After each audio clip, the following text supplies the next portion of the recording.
Sud Radio Auto, essai croisé. Sud Radio et Mobility TV, et c'est pour vous un véhicule neuf en compagnie de nos spécialistes que je vous présente aujourd'hui. Mélina Priam, bonjour à vous. Bonjour. Journaliste à l'Autojournal. Cédric Fréhour, chroniqueur auto au journal Les Échos. Bonjour Cédric. À tous. Et puis nous sommes avec Stanislas Laroumé, président fondateur de Ma Voiture Idéale. Monsieur le Président, soyez le bienvenu.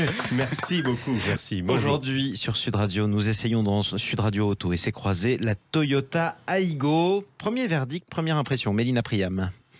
C'est une petite voiture sympathique. Moi, je trouve que j'ai bien aimé. Après, c'est la survivante. C'est des autos comme on en fait plus ou de moins en moins. C'est vraiment une toute petite citadine, plus petite qu'une Yaris, plus petite qu'une Clio. Au départ, elles étaient trois, puisqu'en fait, l'Aygo était la cousine ou la jumelle, comme on veut, des Citroën C1 et Peugeot 108. Elles étaient toutes les trois fabriquées dans une usine commune aux trois constructeurs en République tchèque, et les Français ont jeté l'éponge, et oui. Donc Toyota reste seul. Tu t'es retrouvé avec cette voiture sur les bras, quoi. Pas sur les bras, parce que ce type de modèle. Le problème des toutes petites citadines, c'est un problème de rentabilité. C'est-à-dire que c'est des voitures sur lesquelles les constructeurs ne gagnent pas d'argent. Pas beaucoup en tout cas. Pas beaucoup en tout cas. Donc ça intéresse de moins en moins de constructeurs. Toyota étant selon premier ou deuxième constructeur mondial, a un marché beaucoup plus large, et lui continue à croire en la toute petite voiture. Une fois que vous m'avez dit ça, je me dis que finalement, si je cherche une toute petite voiture en ville, c'est le seul modèle que je peux m'offrir. Vous me le confirmez, Cédric Fréhour? Il y a encore des Smart. Oui. Il y a encore des Twingo. Oui, il y en a encore. Mais c'est vrai que ce marché-là, qui était un gros marché en tout cas en France et en Europe, est en train de... il s'est étiolé au fil du temps. Et Mélina le disait, les constructeurs regardaient les ventes et disaient mais à quoi bon essayer de poursuivre sur ces marchés qui sont de plus en plus petits. Donc Toyota dit comme il y a de moins en moins d'acteurs, moi je vais y aller et je vais essayer de rafler ce qui reste encore. Et avec une voiture qui est assez rigolote parce que c'est quand même un petit truc un peu SUV. Vous savez, les SUV c'est ce qui plaît à la planète entière, à tort ou à raison. Certains disent oh là c'est que des grosses voitures, mais ça s'achète. Sauf que là c'est une grosse petite voiture du coup. Et donc ils se sont dit la petite citadine on va la SUViser. Donc on va essayer de lui mettre des élargisseurs d'ailes, on va foutre des gros pare-chocs, tout ça. Voilà. Et comme ça on dit c'est super, c'est un SUV, c'est pas mais une citadine. Elle est quand même petite. Elle est quand même petite. Effectivement, toute petite. Toute petite, c'est une petite citadine. Pour circuler en ville, il faut pas lui en demander trop. C'est même un peu juste pour faire de la route. C'est-à-dire 72 chevaux. 72 chevaux, oui, donc on va pas. Il y a un moteur unique, il y a qu'un. Et voilà, vous partez pas en vacances en famille avec. Je sens le scepticisme unanime autour de cette table dans le studio de Sud Radio. Pas du tout. Non, mais quel est le principe des constructeurs de proposer ces voitures, ou qui ne proposent plus d'ailleurs, c'est que on peut se poser la question de l'intérêt d'avoir des petites voitures pour circuler en ville, surtout en Europe, où on est en train de chasser de plus en plus. Absolument. Alors à Paris, non, c'est formidable, on roule formidablement bien. Oui, c'est la seule ville de France, alors qu'à Marseille c'est plus difficile. C'est difficile dans toutes les grandes villes. C'est difficile partout. Et donc à rentabiliser c'est compliqué, à développer ça coûte c'est cher, et puis en plus on n'en veut plus en ville. Donc les gens n'achètent plus de voitures. En d'autres termes, c'est devenu plus pratique de prendre le métro. Quand il y en a un. Quand il y en a un, effectivement. C'est pour ça que j'ai parlé de Paris et de Marseille. Mais après, en plus, cette Aygo Cross, parce qu'elle s'appelle Aygo X, on prononce Cross, et elle est quand même relativement chère. Ça commence à 15 990 €. Donc c'est cher pour une version de base. Il y a 5 finitions, alors c'est quand même une gamme très très vaste. Il y a un seul moteur, comme l'a dit Mélina, avec 2 transmissions, manuelles ou boîte à variation continue, qu'on appelle CVT. Pour les auditeurs, ça marche un peu comme une mobilette, si vous voulez. Un cyclomoteur, pardon, parce qu'on peut pas dire mobilette, pas de marque. Et ça termine quand même à 22 990 €. Donc c'est un peu cher. On sent quand même que dans ces tarifs élevés, Toyota a peut-être voulu tenter de rentabiliser l'usine qu'ils avaient hérité de Stellantis, puisque comme Mélina le disait aussi, c'était une usine qui fabriquait les jumelles ou les proches rivales d'ailleurs aussi, Peugeot et Citroën. Et maintenant ils sont tout seuls, donc il faut vendre la voiture peut-être un peu plus cher aussi. Oui, et c'est la raison pour laquelle du coup on la retrouve sur le marché. Cédric Fréhour. Bonne nouvelle malgré tout, parce qu'ils ont été un peu critiqués sur des tarifs assez élevés qui les faisaient comparer à la gamme supérieure. Je sais ce que tu veux dire. Et les remises, elles sont déjà là. Ils ont dit, ils ont pris la parole pour communiquer en disant venez nous voir, vous allez voir. Donc vous allez voir. Il y a déjà des réductions. Il y a déjà 2 000 € de remise en ce moment. Donc on commence par les soldes. Mélina, moi j'ai eu que 1000 moi. moi. J'ai vu 1000 jusqu'au 30 avril. C'est normal, tu sais pas bien négocier. Voilà. Bah, pourtant, c'est mon métier. Revenons à cette Toyota Aygo. Je peux faire quoi avec elle? Tiens, je suis toulousain par exemple. Ben, Il y a on un reste dans métro Toulouse. malgré tout. Circuler dans Toulouse. Ouais, circuler dans Toulouse, Ouais. donc je peux me garer facilement, ça on est d'accord. Il y a un rayon de braquage Fabuleux. ultra court, c'est vraiment un petit gabarit. Donc oui, en ville, c'est l'outil idéal. Après, ce qui est, je rejoins Stan sur une petite question, c'est que c'est pas une voiture très vertueuse. C'est pas une voiture électrique. Alors c'est une citadine, mais elle n'est ni électrique ni hybride, même si c'est une Toyota. Ouais, mais cher. Il y a pas, oui, et cher. C'est Et ça. donc en plus, elle consomme un petit peu. Oui. Donc elle consomme voilà. beaucoup, donc ça coûte cher le plein d'essence. Ah ben, le plein Non, des- parce que oui, le plein non, d'essence, le réservoir est petit. Le réservoir est petit, mais c'est pas une voiture économique à l'usage. Et elle est plutôt légère. En fait, ce qui est drôle, c'est que c'est une citadine, donc qui a été pensée pour se garer facilement, ça se Absolument. tout ça, faire des créneaux. Pour manœuvrer. Or, les villes, c'est des ZFE. Donc aujourd'hui, c'est des zones où normalement, À faible émission. où les voitures sont chassées. Est-ce que, en fait, cette voiture-là ne s'adresse pas tout simplement à des gens qui vivent à la campagne? Pardon, à des gens qui vivent à la campagne, Ouais. qui ont besoin en fait d'une sorte d'outil pour se déplacer quotidiennement, qui leur rendra service. C'est vrai, elle n'est pas électrique et tout ça, donc Enfin, quand vous me parlez de 70 chevaux, pour aller doubler un tracteur sur une départementale, c'est pas évident. c'est On peut, suffisant. On peut. Ça va. En descente, oui. En descente, voilà, Ou des exactement. personnes âgées, je n'ai rien contre les personnes âgées, pour remplacer une voiture sans permis. Et donc, ça peut être sa carrière, ça peut être justement. C'est ça. Mais avec un plein, avec un réservoir qui n'est quand même pas très étendu.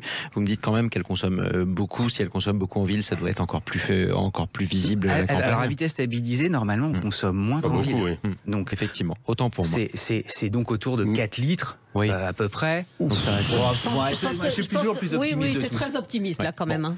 Donc en gros, si jamais je suis citadin et que j'ai acheté une Toyota Aygo, vous êtes en train de me dire déménager à la campagne, quoi.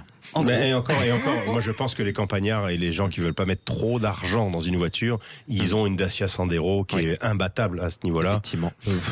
Sachant Voilà. qu'en plus, à la campagne, vous avez quand même beaucoup moins de problèmes de place pour vous garer. Donc, du coup, l'utilité d'un véhicule d'une taille aussi réduite. Est-ce que vous estimez la durée de vie de ce modèle sur le marché, en tout cas, longue ou pas, Mélina Priam? Oui, si, dans la mesure où elle est soutenue par Toyota, elle restera au catalogue encore un moment. Je ne sais pas si dans 5, 6, 7 ans, elle aura une remplaçante. Mais tout dépend effectivement de son succès et de la situation, enfin de ce que les gouvernements et les décideurs vont faire au niveau de réellement interdire la voiture en ville. Bon, je tiens malgré tout à avoir ma toute petite citadine. J'habite en ville. J'hésite entre, par exemple, une Smart et une Toyota Aygo. Vous me dites quoi, Cédric Fréour? Une Smart. Oui, Smart, malgré tout. Une Twingo. Une Twingo. Une Twingo, oui ou Ça non, dit ça, mais ça remet. bon, La le question, problème de c'était la Smart Smart, ou Aygo, hein. ouais, mais Bien sûr. la Smart est encore plus petite et Absolument. bien, mais si vous avez besoin de voyager à 4 ou 5, Oh, c'est- alors à c'est pas 5 fait pour dans ça. une Aygo, c'est compliqué. C'est vrai, mais la Smart, elle est électrique. La Oui, Fiat oui, tout à 500 fait. aussi. C'est vrai. La Fiat 500 aussi. Ouais. Effectivement, il reste encore des petites Mais oui. citadines. Merci à tous les trois pour cet essai. Mélina Priam de l'Autojournal, Cédric Fréour, journaliste au journal Les Échos, et Stanislas Laroumé, président de La Voiture Idéale. Je vous dis à dimanche Merci prochain beaucoup. Merci. sur Sud Radio. Sud Radio Auto. Essai croisé. Votre rendez-vous automobile hebdomadaire sur Sud Radio avec nos partenaires de Mobility TV. Nous sommes ensemble jusqu'à 10h. Plus le carburant augmente, plus vous avez envie de passer à l'électrique partout où c'est possible. Mais encore faut-il pouvoir recharger votre véhicule. On en parle avec notre invité Philippe Calejon. Bonjour à vous. Bonjour. Soyez le bienvenu sur Sud Radio. Vous êtes directeur mobilité et Nouvelle Énergie France de Total Énergie. Alors justement, on ne va pas parler du prix de l'essence parce que ce n'est pas votre spécialité chez Total Énergie. On va parler d'une autre actualité qui est très importante. Ça a été cette semaine l'installation du plus grand réseau de bornes électriques sur un parking. C'était à Paris, au parking de la Madeleine. Un parking que vous avez mis en service avec vos partenaires de SAMS où il y aura plus de 500 bornes de recharge électrique pour des véhicules. C'est un record en France, hein, Philippe Calejon. Oui, c'est en effet finalement le plus grand nombre d'installations de recharge électrique sur un même lieu, donc sur un parking souterrain. Ce qui est assez impressionnant, 505 bornes précisément. Ce que je vous propose, c'est nous donner le mode d'emploi. On est très nombreux à vous écouter en ce moment sur Sud Radio, y compris dans des régions où on n'utilise pas encore des véhicules électriques. Comment ça va se passer? Je vais arriver au parking avec ma voiture électrique, n'importe quelle marque. Je vais commencer par prendre mon ticket pour me garer et ensuite je vais devoir me brancher. Faites-moi la visite guidée, s'il vous plaît. Donc, visite guidée sur le parking finalement de la Madeleine-Tronchet. Vous avez une place de parking sur 2 qui est équipée d'une borne de recharge électrique. On a 2 types de puissance sur les bornes de recharge électrique, des bornes de 7 kW, des bornes de 22 kW. Donc, vous allez pouvoir charger finalement plus ou moins rapidement selon votre véhicule sur chacune de ces types de bornes. Et on a la particularité, une trentaine de bornes pour la recharge de véhicules 2 roues. D'accord. Aussi pour recharger des véhicules, des 2 roues électriques. J'imagine que ce ne sera pas forcément le même tarif. Ça paraît logique, on ne recharge pas de la même manière. Donc comment on choisit sa place? Vous allez choisir finalement votre place en fonction du temps que vous avez pour recharger votre véhicule. Les bornes sont compatibles avec tous les types de véhicules. Et votre temps de charge, finalement, va dépendre à la fois de la puissance de la borne sur laquelle vous allez vous connecter et de votre véhicule, donc de la capacité qu'a la batterie de votre véhicule à absorber de la recharge électrique. Alors, pour tous ceux qui sont habitués encore aux véhicules thermiques, on n'a roulé que à ça, on a tous appris à rouler dans un véhicule thermique. On a l'habitude de voir au fur et à mesure qu'on fait le plein, le montant du plein évoluer à la pompe à essence. Comment ça se passe avec l'électrique? On choisit un montant au préalable ou c'est à la fin qu'on a la note, par exemple? Non, aujourd'hui, vous choisissez pas un montant au préalable, vous serez facturé en fonction du temps que vous allez rester ou de la puissance du kilowatt que vous allez consommer. Alors, parlons de Total Énergie. Je parlais des stations essence. On a l'habitude de voir le logo Total.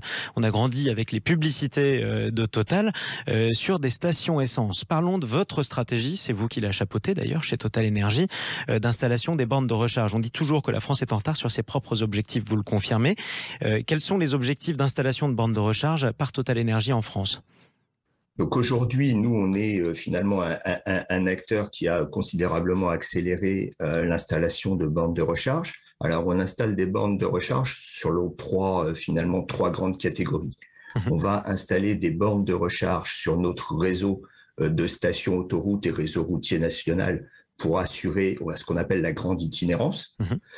Dans ce cas-là, on installe des bornes de charge de très haute puissance.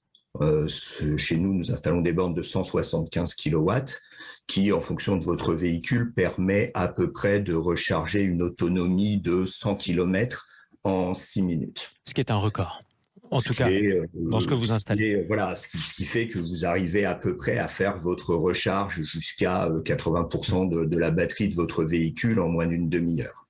Ça, c'est très important, notamment pouvoir faire 100 km, ça vous permet de rentrer chez vous depuis le travail et de le faire en 6 minutes. Voilà, alors ça vous...